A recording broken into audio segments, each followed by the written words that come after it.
Welcome to Whatever Happened to Pizza at McDonald's, the investigative journalism program where I ask the question, whatever happened to the pizza at McDonald's? I'm your host, Brian Thompson.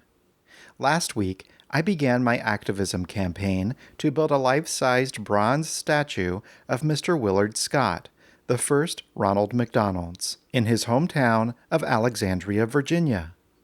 Last year, Alexandria removed a large Confederate monument in one of their beautiful public squares, so I know there is now plenty of room for a Willard Scott statue. I contacted the Parks and Recreation Department and was told they would send me an application for a public art project.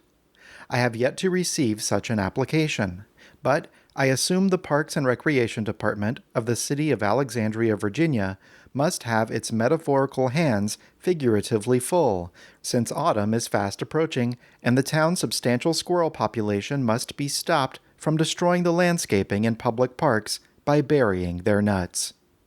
I just hope that this year they have come up with a less than lethal solution. In the meantime, I have taken it upon myself to advance the Willard Scott statue project well into the pre-planning stages. While I consider myself a fine artist of the highest order, I am not a sculptor. I once attempted to learn pottery sculpting by renting the film Ghost, but I had to turn it off on account of it was so spooky. However, I am a very quick study and always have been. As a child, I demonstrated such advanced learning capabilities that I was placed in an exclusive program called Special Education. So learning how to sculpt a life-sized bronze statue of Willard Scott would be a simple matter if only I had time to check out a library book on the topic. Unfortunately, this has been a very busy week for me in other regards. Many people sent me correspondence about a tragic accident in the nation of Canada, where a gentleman in a McDonald's drive-thru got out of his car to retrieve a dropped debit card and was crushed to death when his car started to roll. Many hours of my valuable time were spent responding to these messages, informing people that this story, while quite interesting, did not fall under the topic of McDonald's pizza, and was therefore irrelevant to my investigation. I will, however, remain vigilant for any stories of people in the future who may be crushed in a similar manner while utilizing a McDonald's drive-thru, as subsequent similar tragedies may indicate the modus operandi of a trained assassin. In the meantime, I urge everyone to take this story as a sad reminder to tell your loved ones how much they mean to you before each visit to a McDonald's. Until I have time to decide whether or not I will attempt to sculpt the sculpture myself, I will move forward in my role as executive producer of the life-sized Willard Scott statue. My first concern is pricing. When the Alexandria Parks and Recreation Department finishes their either bloody or, as I would prefer it, unbloody battle with the squirrels, I believe it will expedite the process to present them with a cost estimate. Their budget is bound to be stretched thin after spending so much money on cages, or, God ben David forbid, poison. So, I attempted to ascertain the amount of raw materials I would need for this important project.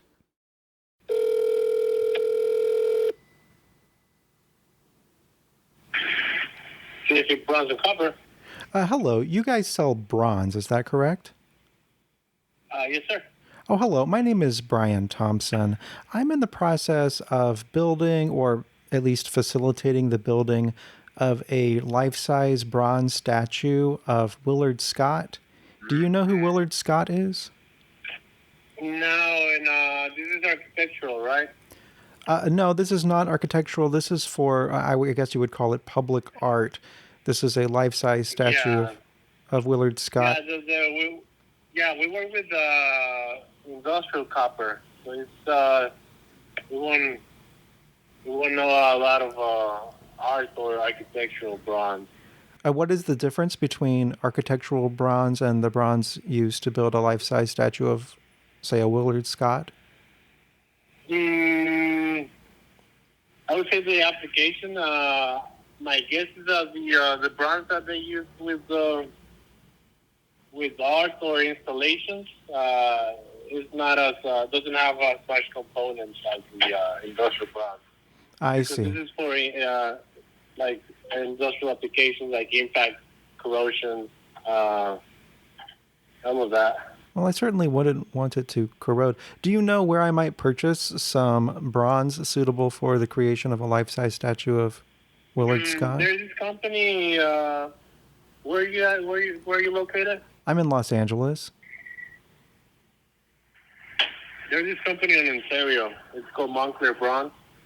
Montclair Bronze in Ontario, I assume California. Yes, and they are industrial too, but they do a lot of tank casting Okay. in house, so they may be able to help you there. Okay, wonderful. Well, thank you for your help. You got it, sir. Goodbye.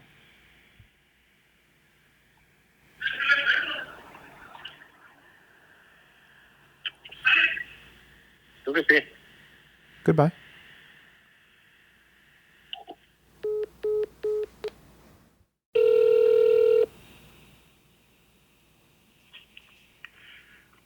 Hello, it's Maggie. How can I help you?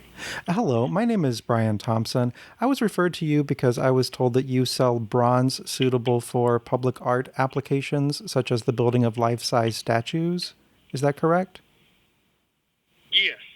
Okay, wonderful. Well, I'm in the process of facilitating the building of a life-size statue of the great Willard Scott. Do you know who Willard Scott is? No, I do not. Okay, well, he was a longtime weather person on the Today Show. He also said happy birthday to people over 100 years old, and he was most famously the first Ronald McDonald. And I am going to build a life-size statue of him. He was a very tall man, and so I'm wondering approximately how much bronze I should purchase and how much that would be. That's kind of difficult to just guess. I would need to know some sort of lead from you. Well, I guess I could use my telephone, which is actually tantamount to a pocket computer, to see what Google has to say. And just calculate it by like 0.3 for density. You'll be able to get the weight. According to celebheightwiki.com, Willard Scott was 6'3", and he was also quite a husky gentleman, if that is not impolite to say. Robust, I would say. What else is going to be on the statue? That is a very good question. I know he is very famous for wearing checkered suits with sort of loud patterns, possibly with some sort of a boutonniere. But as a bit of a tip of the hat to his role as the first Ronald McDonald, I may want to sculpt a cardboard tray full of McDonald's food to put on his head, and possibly a cup to cover his nose. Okay. And did you want us to make the bronze?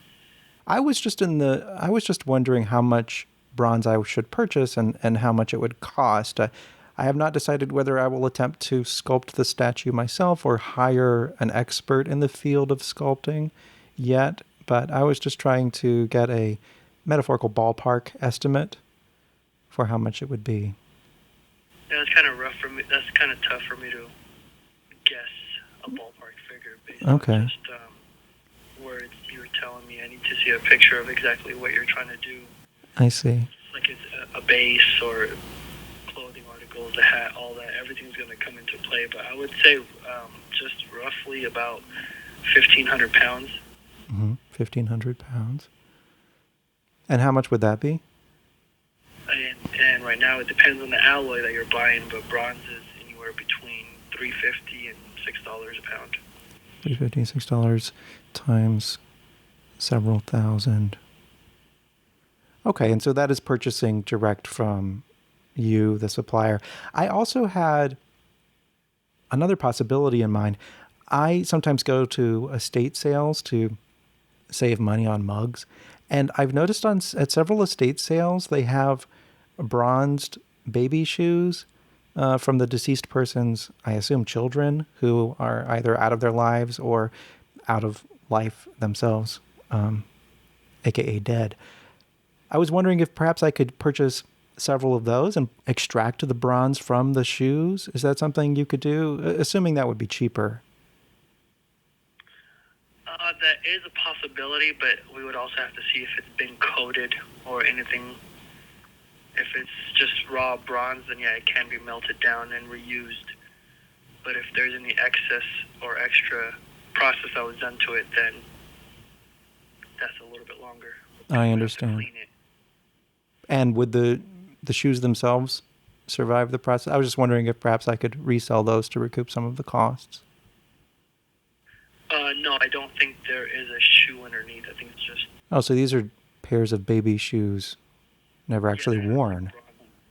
Okay, well, this is all very useful information. So I will contact you in the future with some designs for the statue, get a better estimate of how much bronze I will need, but this is a good guideline to go from. Thank you very much for your candor and for your help. Have a great one. Thank you. You too. Bye-bye. Goodbye. Thank you for calling Smuckers. How can I help you today? Hello, my name is Brian Thompson. I'm an activist, and I am trying to build a life-size statue of the great Willard Scott as a memorial in his hometown. And I was just inquiring with a bronze company about how much bronze I would need to purchase to build the statue.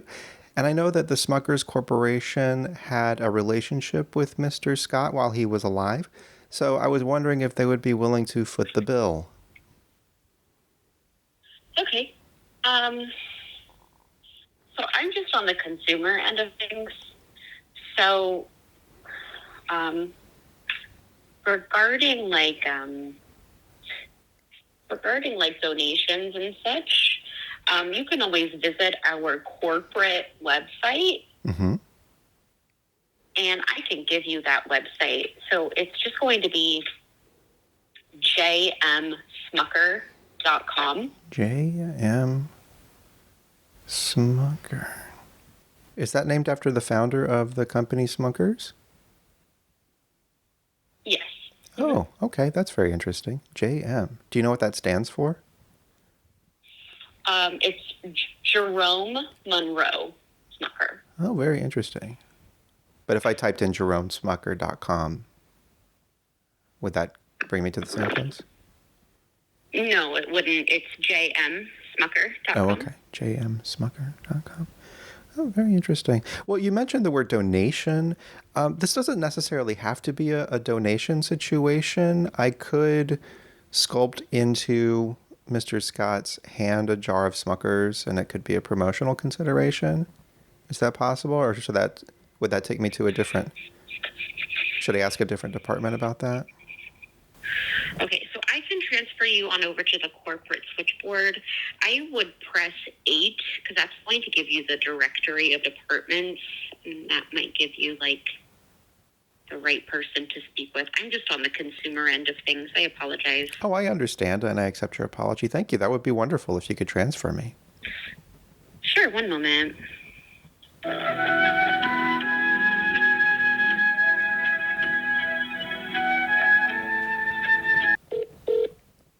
You have reached the Corporate Communications Department at extension 3892. If you are a member of the media and wish to leave a detailed message, please do so at the tone. Hello, my name is Brian Thompson. I am a member of the media. I am an award-winning journalist, an award-worthy journalist. But anyway, I'm also an activist, and I am in the process of trying to build a life-size statue of the great Willard Scott as a tribute to him and his work as the first Ronald McDonald. I was calling to see if the Smuckers Corporation, considering you had a long-standing relationship with Mr. Scott, I thought maybe you'd be willing to foot the bill for the statue, or perhaps I could sculpt a jar of Smucker's jam into the statue's hand, and that could be considered a promotional consideration. Just give me a call back. My telephone number is 38. Thank you. And now, a word from our sponsor. Have you or a loved one suffered psychological harm from hearing your favorite podcast hosts discuss their bowel habits while reading an advertisement for a mail-order bidet company? Jacoby & Myers may be able to help.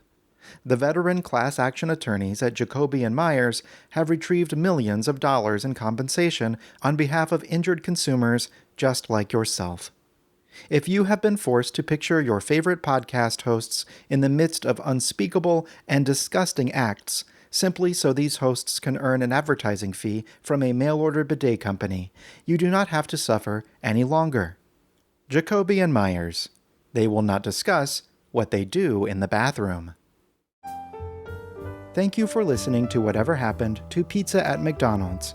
For more information, please visit our attractive website at pizzaatmcdonalds.com, where you will find links to our Patreon, our Twitter and Instagram, and our extensive merchandise store at TeePublic.